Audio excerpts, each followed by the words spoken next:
Good morning. Better late than never. So I did a something that I have feared that I was going to happen at some point. So odds were that it was going to happen. Today happened to be the day. I got all the way to the church property, set up, sat down to do the live stream, and I reached in my pocket to grab my phone, and I had left it at home, sitting, next to the where I. Anyways, it was charging, and I ended up leaving it. So I raced back here uh, so I could do the live stream. So sorry for being a little bit late, and welcome everybody. I see a bunch of names pouring in, and I'm sorry I can't recognize everybody. But welcome all those normal people who come in. Welcome, good to see you. Let's see, Sally, Steve, and Andrea, Jim and Kathy. I saw my mom, I think, pass by there. Janisa, I saw.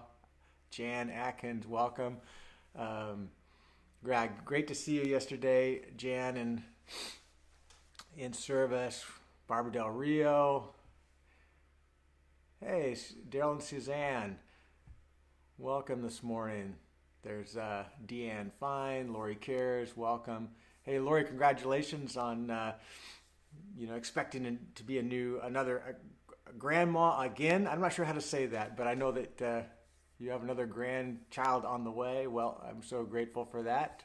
Congratulations, Carmen Lego. Welcome everybody. So this morning I'm going to do something just a little bit different. There's Mike and Joe. Welcome. Uh, you know, the last few days we've been studying doing our time together in the Gospels and uh, specifically Jesus' Sermon on the Mount. And I wasn't there this morning. I woke up this morning just really feeling like I needed to reflect on specifically just yesterday's message a little bit more. And not that I'm going to add any more application points or any new information with regarding to yesterday's message, but just meditating on the reality of practicing what I preach. So a major point we're studying Ruth right now at Grace, and for those of you who are part of the live stream that are not unable to come to our morning services, we've been studying the book of Ruth, and this most recent last couple of weeks, Ruth and Boaz have declared their desire to be married, yet there was an obstacle in their way, and that was this other kinsman redeemer that had a prior right to being, to redeeming Ruth. And the point really, I feel like that God, at least one of the observations or applications from this is handing the reins over to God, handing God control when our heart truly desires a particular outcome, and yet the result of that outcome, is out of our hands. We can't control it. We can't manipulate life to gain what we desire. And so we hand it over. They're handing it over to God. God, this is in your hands. You know what our hearts desire, but we're trusting you for the outcome. That makes a good devotional thought, except when you're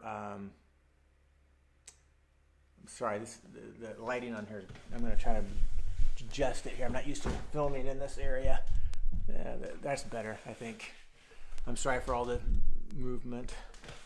It's a little bit better. I'm in my house. Except for when, it's easy to preach these messages and well, I won't say easy, but there's a sense in which you can say something that sounds encouraging and really accurately, you're hoping is accurately reflective of the passage that you're studying. And I feel like this application point is, but when you have to apply it to your own life, that's where the rubber meets the road. And yesterday was one of those days where, it was our first Sunday back inside. We did 2 services, which is, more taxing than doing one, obviously. But and there were so many good things to celebrate. But yet at the same time, there's this constant pressure that kind of builds. And what I mean by that, the things that are causing pressure is obviously the things that we're all experiencing. Watching the news and seeing the fires and how that is devastating people's lives. And of course, we're reminded of it every day. The smoke, all the national forests are shut down, right? All the national forests are shut down. You can't even go up to the mountains right now. And, there's a sense in which the things that are life-giving, well, at least to me, keep getting eliminated as options, right? So we have this pandemic, which kind of shuts everything down. We have, dealing with the injustice of the world and the social unrest and the political unrest that's happening causes concern and how do we fix this? And it seems bigger than what one person can do anything about. And then you have these forest fires that are shutting down the avenues, like for me to kind of get up to the mountains and escape and kind of expand my heart and soul and mind to move back down into the mountain and kind of go back into the front lines of things. Like slowly, thing by thing, aspect by aspect of our lives keeps getting narrowed down and compressed. And as I look around as a person that has responsibility to shepherd people, I just see people's lives being all of us are affected by these things. And as a shepherd, I want to help. I want to be a support. People, people that I care about have medical diagnoses that I want to fix. I want to help with. And the more as these different circumstantial things mount, the less and less I have a sense that I have any control over them at all. People that I care about deeply are feeling the pressure and hurting, having this particular medical diagnoses that they have to deal with, and people that are frustrated and just carrying the weight of everything that's happening. I feel that pressure as a pastor, as a shepherd, to at least the desire to help and be a support. And yesterday afternoon, I really kind of experienced that in the sense of this overwhelming sense of I can't do anything about it. I can't change people's experience. I can't fix it. I can't personally cause transformation in people to see these things as opportunities to rise up. Yesterday in the service, I talked about the church being so resilient. And yesterday afternoon, I felt like a hypocrite because I didn't feel very resilient. So, it's these moments where I had to, like yesterday, I had to make conscious decisions to keep handing this back over to God. God, I see that I am not in control. You are in control. I need to practice what I preach here. I need to turn my heart's desires over to you and trust you for the outcome and realize that you are in control when it seems like the world all around me and people's lives around me are kind of spinning out of control, and which was causing quite a bit of anxiety for me. And it's like, God, I need to give it back to you. And so that's exactly what I did this morning. At least what I focused on is returning back to just a sense of spending time in prayer and just entrusting God with the things that are clearly His responsibility, entrusting to God my own heart's desires. I have a desired outcome. I have a preferred outcome for life and for people's lives that I care about. But I have to return to the fact that God is working out a plan that has at the heart of it a redemption for every single one of us. And sometimes His plan of redemption includes our having to, in an ongoing way, work out in real time our own anxieties, our own things that we struggle with. It's a part of our own personal development that is just not fun. It's not, it's just not a pleasant experience. It is a cause for internal turmoil and things like that. So just taking a breath on a day-to-day basis and just being in the scriptures, in prayer, and journaling. For me, journaling has been so key to reminding myself of this truth, that God is in control, that he is working out a plan of redemption, and that he is good. I can trust his character. He loves us. And I just want to confess that. Not like it's a sin, but I mean, I want to profess it. Maybe that's a better word. Profess that, like anybody else, I have to continually hand my heart back over to God and hand these things over and say, do I believe what I'm preaching? Do I believe that the lives like Ruth and Boaz, I can so identify with them, but when you identify with them a little bit too much, you feel like, oh, that doesn't feel good. I don't want to experience what they must have been experiencing in their circumstance. And yet, one of the very heart messages of Ruth is that God is in control. He's bringing about a plan of redemption. And in real time, when you're working that out in your own life, it just feels messier.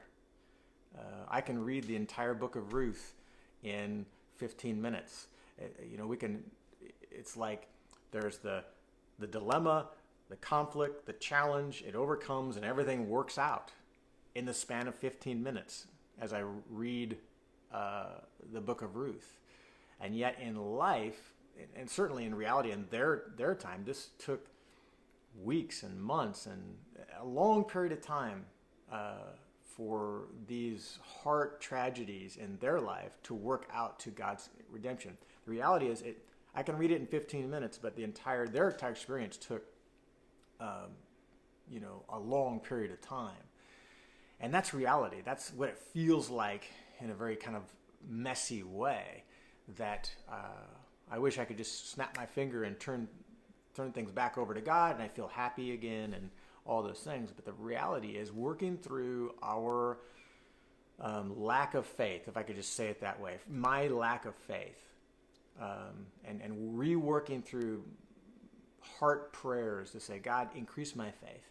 Help me to see your plan. Help me to see how you are working all things out to your glory. Help me to trust you afresh. Help me to trust you more deeply in these troubling times. Are important to my own personal growth and my own personal understanding of who God is and how I can entrust him with my life. It happens in real time, happens in real life. And I'm just saying as a personal testimony that path just is not easy. And it's so important for us when we feel that discomfort of God working out his plan in my life in a particular way that is unsettling for me. That's just it. I want you to know that my life isn't perfect, and that even as a spiritual leader, a part of leading spiritually is helping you to see that we're all in this together, I guess. And not that I'm particularly down or whatever, but this is just a lesson that I'm learning all the time as a shepherd, as a person who's responsible for other people, to continue to lay my heart down before the Lord and recognize that it's okay. It's all going to be okay. I can trust God. He loves us. And this is a work that's an ongoing thing that is for my good. And it's developing the character that I need to be able to be resilient in times of trouble. And that's part of God's plan. And I can preach it all day long to other people, but I have to live it out just like everybody else. And that's important. And it's important for you to see that in my life. And so a part of these live streams is just being authentic, and they're unrehearsed, they're raw, and that's what is kind of the beauty of them. Even when I forget my phone at home, I have to come back and film it right here, kind of late. All those things are just a part of life, right? So this is one more day to dedicate to God and for His glory and to live things out. There's plenty to be grateful for. There's plenty to rejoice in.